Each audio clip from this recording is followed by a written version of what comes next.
bene, no? Sì, e sorride, lo salutiamo. Buongiorno. No, buonasera, Ciao, perché ciao. lui ci parla tutti i giorni, per cui lo conosce bene Massara. Lo sai che Massara parla pochissimo con tutti, quindi con i giornalisti si fa un po' di fatica. Tu chiami Massara e lui non ti risponde? No, Io non lo ci chiamo, non credo. l'ho mai chiamato, anche perché fino adesso nel si tuo sentiva lavoro, Monci. No, era sempre il vice, quindi. Però Massara è un buon professionista, una bellissima persona e uno che conosce merita, tutti i calciatori in giro per il mondo. Sì. Secondo me se lo merita, perché ha fatto tutta la gavetta che doveva fare e dentro quello che è il suo mestiere. Lui è un conoscitore del suo mestiere. Certo. Chi è al tuo fianco? Scusa che non lo vedo. Matteo, eccoci, Matteo siamo qui. Barzaghi, vai.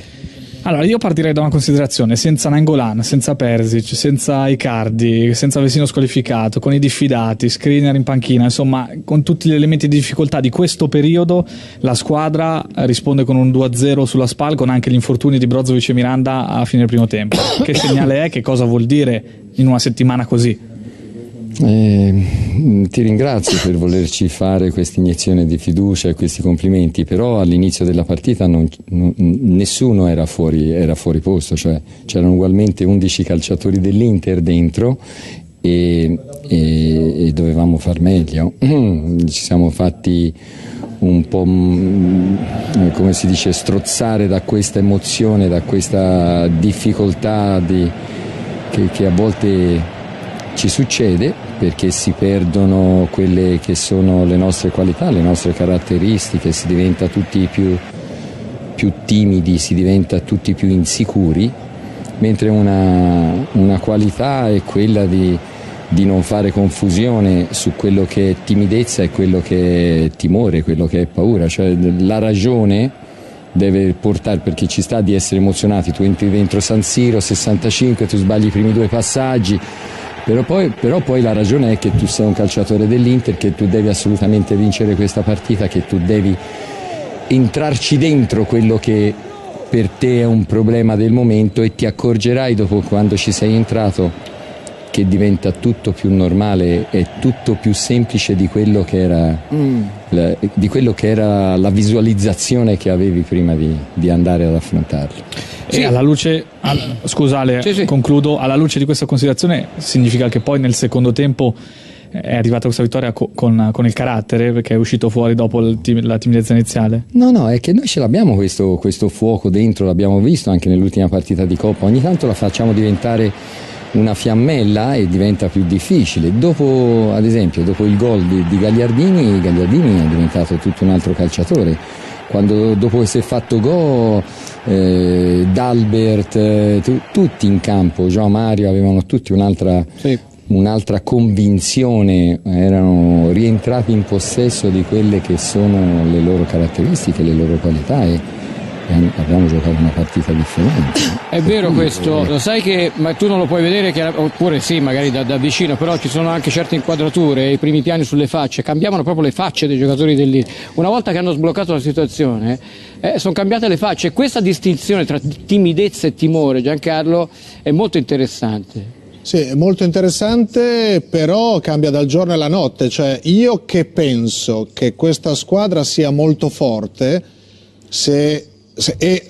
ma purtroppo esiste questa timidezza, vuol dire che io la faccio un po' troppo forte di quello che è, e quindi fare l'allenatore dell'Inter alla fine diventa veramente faticoso, Luciano. Emotività, non timidezza, emotività. Uno diventa timido perché è emotivo, sì, perché gli dà fastidio, però vanno affrontate, cioè la paura è una cosa differente, cioè l'aver paura di fare le cose, di prendere le decisioni è una cosa differente. Ma i giocatori dell'Inter non dovrebbero avere... Ma ho capito, ma da così si può fare qualsiasi analisi e va bene tutto, e vi sento molto bravi, però poi in effetti succede questo in pratica, a noi succede ogni tanto questo, che si viene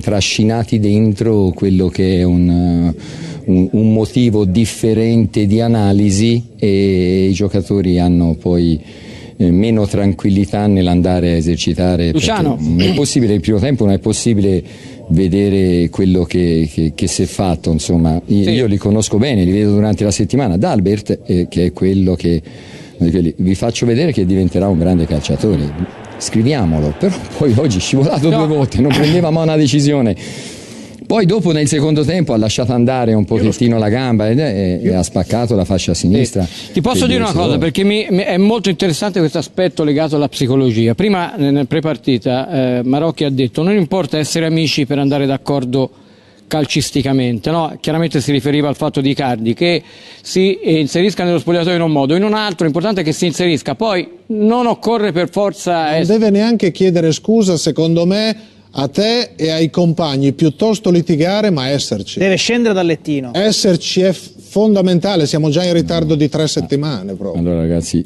se si parla di quello che diceva Marocchi, io di Icardi non ne parlo, perché qualsiasi cosa dico poi viene tradotta un po' come ci pare, per cui io non parlo di Icardi, parlo di quello che diceva Marocchi, e il senso è giusto, cioè noi si ha un obiettivo comune, cioè quello della vittoria. Noi si va in campo e non c'è l'entrarci dandoci la mano, essendo uno a braccetto con l'altro, c'è quello che è l'unione del tentativo di vincere le partite e di portare a casa il risultato. Noi siamo qui per questo, noi dobbiamo vincere le partite, perché sennò poi diventa difficile mantenersi il contratto con l'Inter.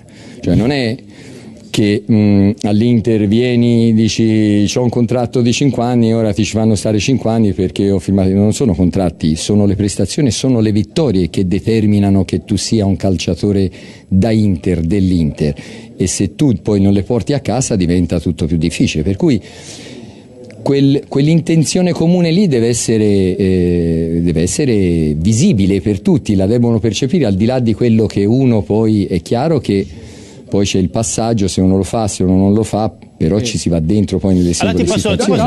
Scusa, devo salutarlo con una domanda. Luciano, c'è una possibilità, una su 100? Riccardi non rispondo. Che no, se vuoi io ti descrivo il gol di Politano. Infatti, controllo in 0 metri e giravolta e messa là nell'angolino dove lui deve stare di più, lì sulla tre quarti, lì dentro il vivo, dove c'è un recinto più stretto, invece di venire a prendere sempre palla davanti il terzino destro largo a 150 metri dalla porta.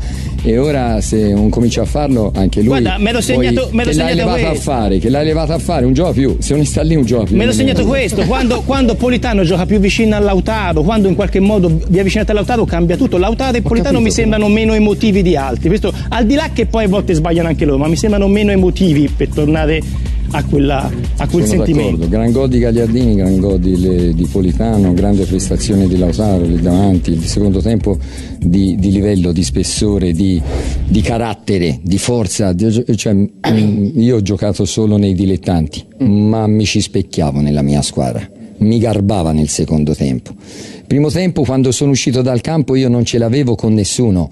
Un signore mi ha detto: mister, non contano l'Inter, mi raccomando l'Inter. Bravo, forza Inter, con il dito così. Io gli ho detto: bravo, forza Inter. Io non ho litigato con nessuno. L'abbiamo detto, Luciano? No, abbiamo detto esattamente. Abbiamo ricostruito il labiale. Abbiamo fatto l'analisi del labiale. Però io ho detto: bravo, è questo, il Forza modo Inter. è quello lì, forza Inter, cioè è l'Inter al centro dei nostri pensieri. Sembra fosse Noi Breme siamo che qui te l'aveva- per l'Inter. Chi? Andy Breme che gli aveva detto forza Inter, lui gli ha risposto. Grazie Luciano, grazie. Ciao.